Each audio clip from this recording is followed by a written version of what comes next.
Un choque de niños prodigios, pequeños genios. Mundial Sub-10 en Heraklion, Grecia, año 2002. Y se enfrentan los que hoy son el número 2 y 3 del mundo respectivamente, pero acá con solo 10 años de edad. Con blancas tenemos al chino Ding Liren, un jugador que a esa edad era un táctico terrible. En las partidas que presencié en aquel entonces, porque hoy en día es más difícil encontrar aquella base de datos, pero lo que vi de sus partidas en este Mundial Sub-10 fue impresionante en términos de cómo aventajaba a sus oponentes en táctica, en cálculo, en golpe de vista. Impresionante. Y que en términos de aperturas y defensas jugaba habitualmente peón de rey. En una oportunidad jugó contra un coterráneo, otro chino, un caballo F3 como apertura, transponiendo a una defensa india de rey variante del fianqueto. Ese resultado fue tablas, pero siempre que jugaba un poco más abierto se terminaba imponiendo con blancas. Con negras, entonces, jugaba una defensa francesa contra el peón de rey y contra el peón de dama jugaba la defensa india de rey. Es decir, un jugador con un repertorio bastante incisivo, agudo y que iba por supuesto a ganar. Por otro lado, con piezas negras tenemos a Fabiano Caruana, el niño estadounidense, quien venía de ser campeón panamericano ese mismo año en un torneo que se jugó algunos meses antes de este mundial, y Caruana fue campeón invicto, arrasando, y por ende, al ser campeón, se le entregó el título de maestro FIDE, es decir, con 10 años ya era maestro FIDE y tenía este elo de 2102, siendo así el estadounidense el segundo mejor rankeado en este Mundial Sub-10, luego del hoy también gran maestro Eltak Zafarli, que tenía 2200 de elo y él era de Azerbaiyán. Así es que, bueno, Ding Liren no tenía elo, pero el no tener elo a esta edad no quiere decir que, digamos, no era un jugador fuerte. Antiguamente, no como ahora, el mínimo de los FIDE eran 2000 puntos. No existían los 1900, ni los 1800, ni los 1300. Entonces, hoy vemos mundiales y panamericanos con chicos con menos de 2000 de elo, pero antiguamente no se podía obtener menos de 2000 de elo, de 2000 hacia arriba. Así es que eso no quiere decir que Ding Liren jugaba, digamos, un ajedrez inferior por no tener el OFIDE. Aclarado esto, entonces vayamos a lo que pasó en la partida.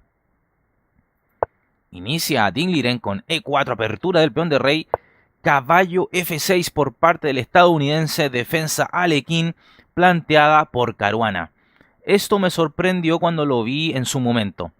Yo seguía los mundiales juveniles e infantiles siempre para aprender sobre algunas líneas de aperturas que me pudieran parecer interesantes o novedosas. Y vi varias partidas donde en este mismo evento mundial, donde se juntaban todas, tampoco como ahora, desde la sub-10 hasta la sub-18, vi en la sub-12 a jugadores como Carlsen y Nepo, David Howell también, entre otros. En la sub-18 estaba Pentalari Krishna, o sea, varios genios en las diferentes categorías. Recuerdo haber visto en la sub-10 y sub-12 a las hermanas Musishuk, que también son de las mejores jugadoras hoy. Es decir, la cream de la cream. En fin, bueno, con esta Alekhine, Caruana escapa lo que venía jugando. ¿Y qué era lo que venía jugando en este evento mundial?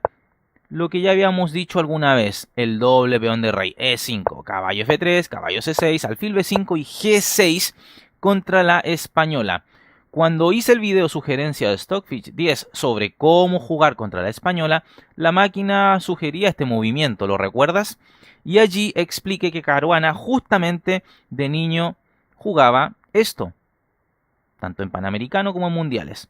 En este Mundial, de hecho, también lo venía jugando. Pero creo yo que cambió el rumbo al caer derrotado ante el Taxafarli, quien mencioné era el mejor rankeado en este mundial. Desde ahí tal vez intenta sorprender con esta defensa alequín caballo F6 y desde ahí se ve que tenía un plan B su entrenador. Recuerda que te mencioné que Caruana tenía un entrenador. Bueno, caballo F6 entonces, defensa alequín, E5, jugada principal contra esta defensa, caballo D5, D4, D6, caballo F3, alfil G4, sacando el alfil antes de cerrar la cadena de peones. Alfil E2, C6, enroque, alfil por F3, alfil por F3, D por E5, D por E5, E6. Y de esta manera Fabiano construye una estructura sólida tipo caro-cano escandinava, o como algunos le llaman, una estructura caro-escandinava. C4, caballo E7, dama por D8 jaque, rey por D8. Las negras quedan sin posibilidad de enrocar, pero eso no importa al no haber damas en el tablero y con esta posición tan cerrada de momento. Siguió la partida alfil E4 con idea de F4 y es increíble cómo estos chicos hacen estos movimientos más allá de la jugada número 10. Todo esto es parte entonces de la teoría de la defensa alequín. Caballo D7, F4, rey C7, caballo C3, G6. A ver, caballo F5 de inmediato, seguido de un alfil C5 jaque, proporcionaba a las negras la mantención de una ligera ventaja. Ahora, capturar el caballo para quitarlo del tablero parece no ser un buen negocio, porque tras alfil por F5 vendría la intermedia alfil C5 jaque, jugada importante, impidiendo el desarrollo del alfil blanco a la casilla 3. Rey H1, E por F5 y el control de las negras en las casillas centrales sería evidente, sumado a que Caruana tendría un rey mejor situado que el rey de las blancas. Entonces, bueno, Caruana juega este G6, que es un pelín imprecisa. Alfil E3, aprovechando la no realización de caballo F5 por parte de las negras. Caballo F5. Fabiano realiza la jugada tan mencionada, pero ahora las blancas ya han desarrollado su alfil de casillas oscuras y simplemente deben retroceder. Alfil F2, manteniendo la pareja de alfiles. Alfil C5, torre Fe1, alfil por F2 jaque, rey por F2, caballo C5, G4. Acá Ding Liren debe haber pensado que el caballo de F5 la atormenta demasiado y por ende toma acciones tendientes a quitar a esa pieza de ahí. Por otra parte, tampoco valora como indispensable a su alfil de E4, toda vez que si es capturado, un poderoso caballo blanco estaría situado en E4. Caballo de E4, un error de Caruana, puesto que ahora sufrirá ese caballo a más no poder con la presión de las torres blancas, puesto que es notorio que el caballo no cuenta con casillas de escape.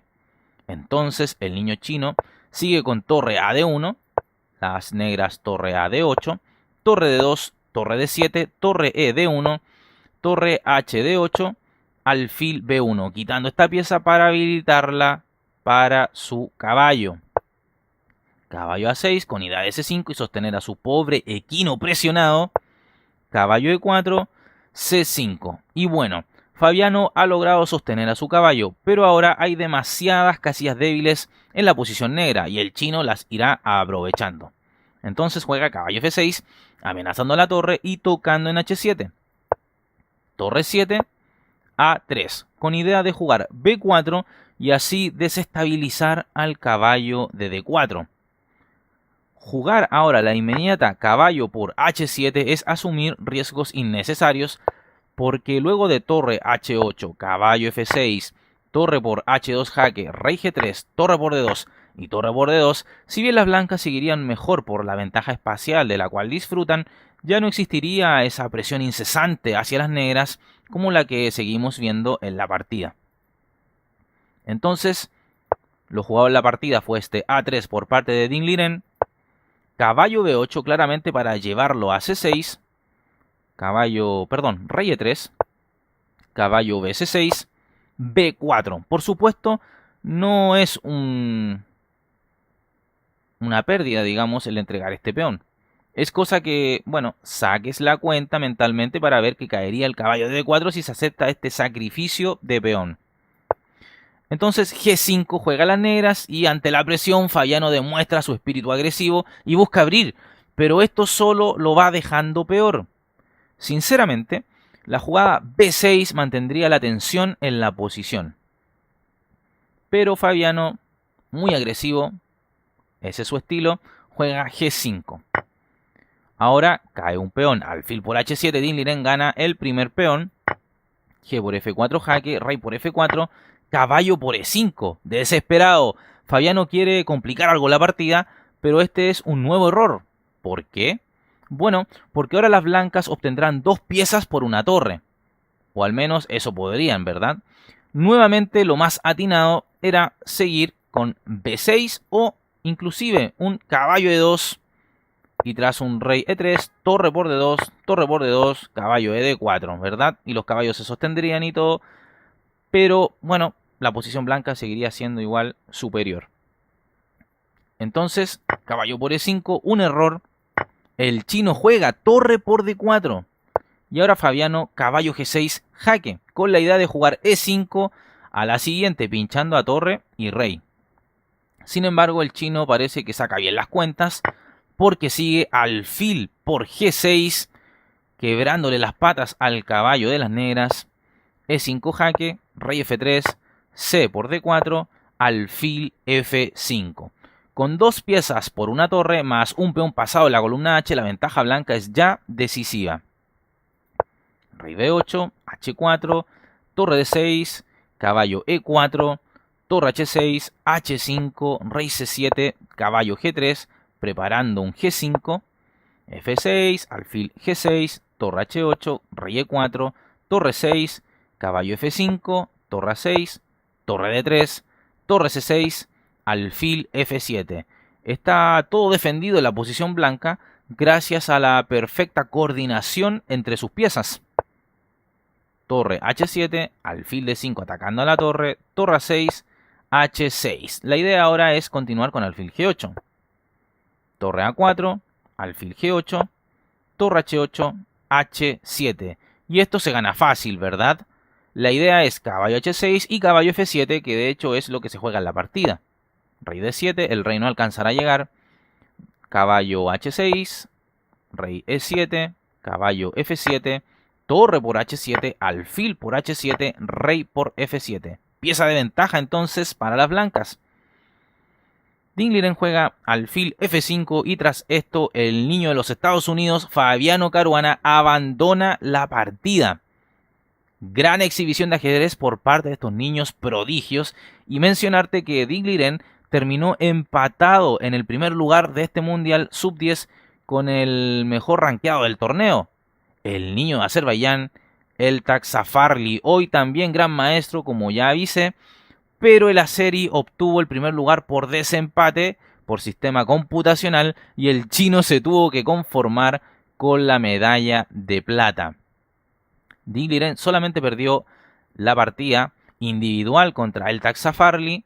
Eltak Safarli no perdió ninguna partida, pero sí tuvo algunas tablas más que Dingliren y desde ahí entonces el empate técnico. En el tercer lugar quedó el ruso, hoy también gran maestro, Sanan Sugirov. Un dato importante es mencionar que el cuarto lugar lo obtuvo el también gran maestro, y hablo de un jugador latinoamericano, Cristian Cruz, el peruano que estuvo pero muy cerca de pelear una medalla en este mundial. Fabiano Caruana, bueno, no hay tabla de posiciones que mostrarte porque lamentablemente todos esos datos están desaparecidos al menos de la red, desde internet. Si tú lo tienes, te agradecería bastante que lo pudieras compartir conmigo y con la gente, pero yo lo recuerdo y Fabiano Caruana quedó como entre los 10 primeros. Fabiano Caruana era un chico que en los 2 mundiales sub-10 que yo le vi, siempre ganaba las 4 o 5 primeras rondas de manera contundente, con su ajedrez agresivo, pero luego venía un peso pesado y lo bajaba, y de pronto hasta podía perder 2 partidas al hilo. Luego empezaba a recuperar y eso no le alcanzaba para lograr podio. Pero claramente un chico admirable que siempre salía a arrasar en las partidas. Aquí también intentó hacerlo, pero Dingliren, como dije, calculaba, pero realmente espectacular para ser un niño de 10 años. Yo creo que su fuerza de juego fácil, aunque no tenía elo FIDE, debe haber sido de unos 2150, 2200 de elo a sus apenas 10 años. ¿Qué te ha parecido la partida y estos datos, estas anécdotas y estadísticas que te he proporcionado? Realmente impresionante cómo jugaban, ¿no? 10 años y jugando a este nivel.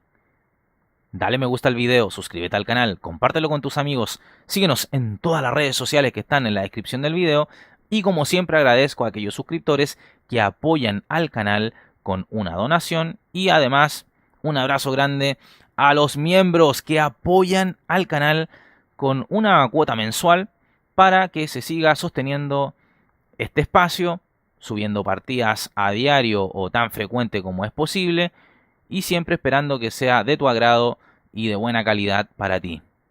Nos vemos. Chao, chao. Suscríbete al canal y activa la campana para recibir las notificaciones de partidas inmortales de ajedrez en tu teléfono móvil, en tu correo electrónico y así recibirás al instante el aviso de un nuevo video o directo en nuestro canal.